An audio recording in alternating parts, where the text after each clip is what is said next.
If you were planning a trip for 16 days, how much do you think it would cost? Let us know in the comments, because I think we're about to blow your mind for how much you can do with a semi-reasonable budget. We're definitely people that love travel before having kids, and once that creating a family, we did not want that to stop us from seeing the world. So definitely let us know what you think a 16-day trip with 2 adults and a 1-year-old would cost.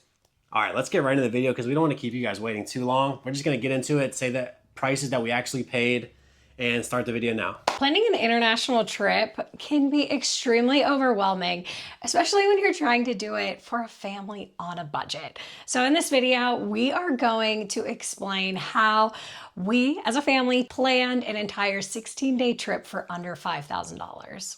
I feel like once you involve a kid, the planning step just gets so much more crucial. And then the budgeting also changes a lot. You're so used to traveling just 2 people, you can cut out a lot of things that aren't necessary, but when you have a kid, it's like we have to do this and provide as well. So we also want to make sure it's easy for the kid, easy for us. So in this video, we're going to go through like a step-by-step guide on how we achieved what we think is a semi-budget friendly trip. We did 16 days and under $5,000, which, don't get me wrong, that's a lot of money. But when you think there are people going on 7-day cruises or 7-day all-inclusive places that are simply 10 grand or more, 10 grand, even 5 grand or 4 grand for all exclusive for 7 days is kind of what you expect nowadays. So the fact that we were able to go to Europe under that same price for 16 days and have the experiences that we didn't really cut too many corners to make this like a super affordable trip.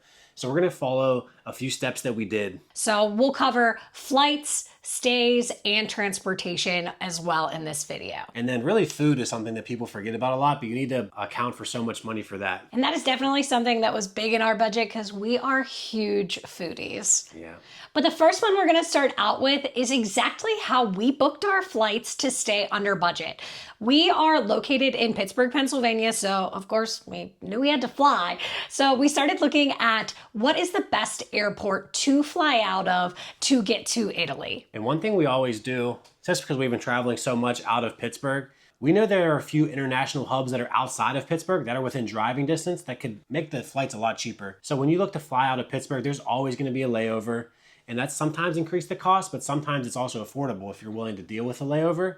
So some things that we've known is traveling up to Toronto or down to Washington, D.C. and fly out of those airports. Usually you get a better direct flight and better prices as well.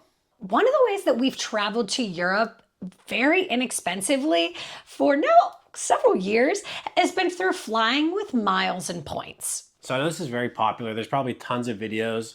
We're just a regular couple that started with this and we do it on our own with a handful of research, nothing that's over the top. We're not spending hours or days researching how to do it. We kind of just see a credit card, see an offer, we book it, and that's how we move for it. So for this specific trip, I found an Aeroplan card that flies directly out of Canada, and Toronto is within 4.5 hours for us. So we were able to each open up a credit card separately, spend the amount of money to get the bonus. And what that was 65,000 Aeroplan points each. And so we had around 130 points, and we knew that 2 one-ways were approximately 60 to 70,000 points. So in this case, we opened up 2 credit cards. We were able to pay for our flights completely. We did have to pay $90 in fees and taxes. And $50 for a lap infant, which I still think is annoying. Yeah.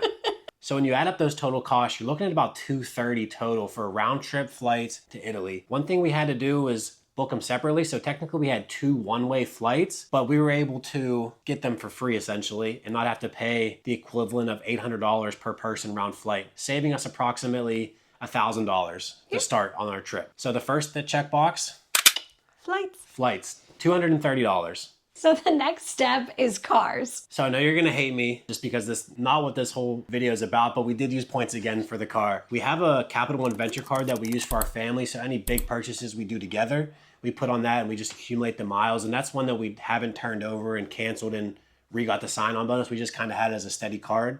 So we ended up having around 60,000 points on that card, which covered approximately $600 of the car rental. We did upgrade to a mid-size SUV for another $150 because we were traveling with my in-laws, Katie's parents, which ended up working out well for us. So that being said, upgrading the car to a mid-size SUV in Italy and using our points, the total was $200. So now we're sitting at $430 for a flight and a rental car. So for the latter half of the trip, we decided to go with train transportation just because of the places we were going. It was just easier, and we decided that kind of Chris didn't want to be driving around the Amalfi Coast. I've seen too many videos and people complaining about not driving, where I think we could have definitely done it, but I understand the reasoning of like the locals not wanting us to drive there or anyone, because it is hectic, it is frustrating, and that's just not what I wanted to do on my trip, is be frustrated in the car beeping at Italian old men as they play poker. And after seeing the roads, I definitely think we made the right decision. Yeah. So for transportation, we did end up booking with Italo Rail, and we booked so early that we were actually able to upgrade, and we essentially had our own little pod. Yeah. So adding on to that, we did the trains, and we also did private shuttles, which were something that made the trip a lot easier in certain legs of the trip. So if you go back and see some of our videos, we actually used a company called Day Trip for that. And what they did is they picked us up at the train station and took us directly to our Airbnb. And some of those trips were about an hour and a half, and they would stop in places like Pompeii or another location. We were able to explore that without dealing with other public transportation. And they brought a car seat because we said the ages of the passengers. So that just was like, I don't know, just as a mom, was one less thing to worry about. Yeah. So the total for the trains and day trip ended up being $502. While this seems expensive, if you go back and look at some of the videos that we had a private train car with a door that could close so the baby could play. And it included snacks. Yeah. So we had a ton of luxuries that we upgraded for slightly, with the total cost still being $502. So our total transportation cost ended up being $702. Pretty much at $1,000 right now for 16 days in Italy. So from there, we're going to go into just places to stay and how we figured out how to do that. So now we can start researching Airbnbs. It's pretty standard to look for. It's pretty common, but what we actually do is have multiple tabs open, right? We're looking at hotels, booking.com, VRBO, Airbnb. We're looking at everything. Honestly, looking at Google Images to put ourselves in front of the places to make sure that there aren't really sketchy areas or anything that we want to avoid, which is definitely something we've learned through traveling. But just looking through this, there's no tricks besides points that we had for this. We paid for all of the hotels with cash and the Airbnbs. One thing that we did do was just book this early. We were booking Airbnbs 8 months in advance, so there was plenty of availability. Everything was open. And we also were in shoulder season, which is a big factor of this whole video. We've learned that if we travel in shoulder season, that it's easier to get into restaurants, hotels are cheaper, and even just booking rental cars and trains and things like that are less expensive. So really enabled us to extend trips like this, because when we originally started booking, 16 days was not even something we had talked about. And then being able to do it this way let us extend the trip, which honestly, I don't know that I would have changed it. I think 16 days for what we did was perfect. So one thing to note, as I mentioned earlier, we were with my in-laws, Katie's parents. So while we were looking at Airbnbs, note that we were able to cut this cost in half.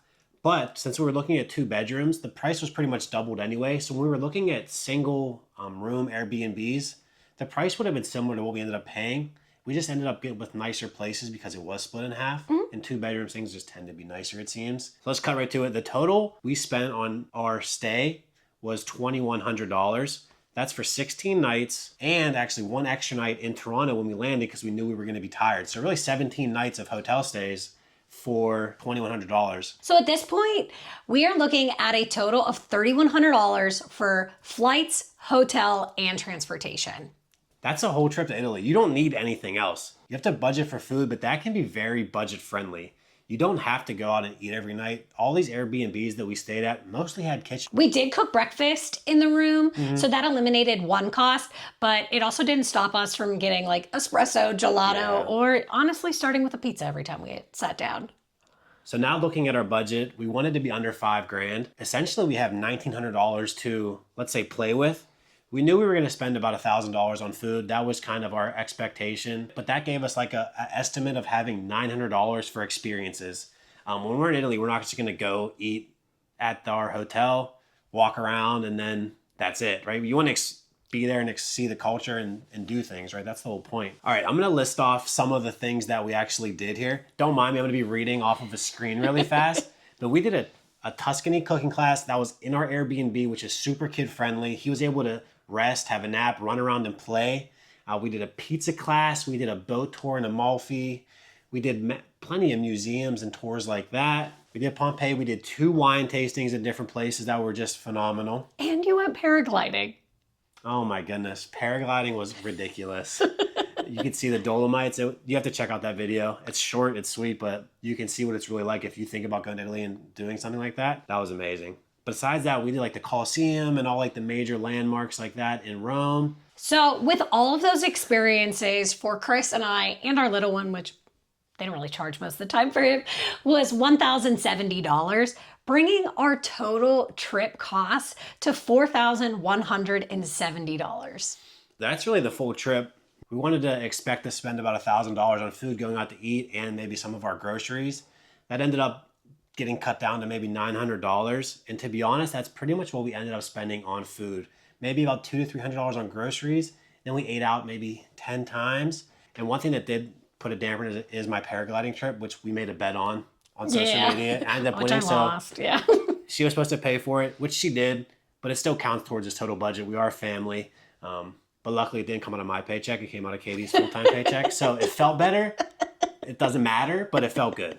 So that's the total that our trip cost. Let us know if you think we did good. We went on not a luxury vacation, but we didn't skimp really on anything. We did everything we wanted to do. We ate out when we wanted to and really experienced everything.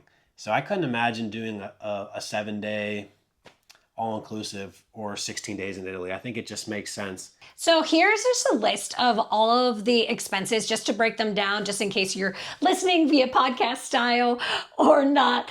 But wanting to share just how it is so easy to use miles and points and travel on a budget, even with a little one. Yeah, so the total savings I believe I had listed was around $1,800 between the flight points and the car points, which is just phenomenal. Also, let us know if you like this type of video, and if you want us to include more prices in the actual videos, that's something we can definitely do. We almost record everything we have. We have a pretty tight budget while we're traveling. We keep the credit card statement. So if you want to know the price of a meal, an excursion, and things like that, we can list a lot of them in this video, but it's something that we can include in the actual travel vlogs as well. And make sure, if you haven't, to watch the Italy travel logs, which we will link all below. So we are just starting a series where we're going to kind of share how we've continued to travel as becoming parents.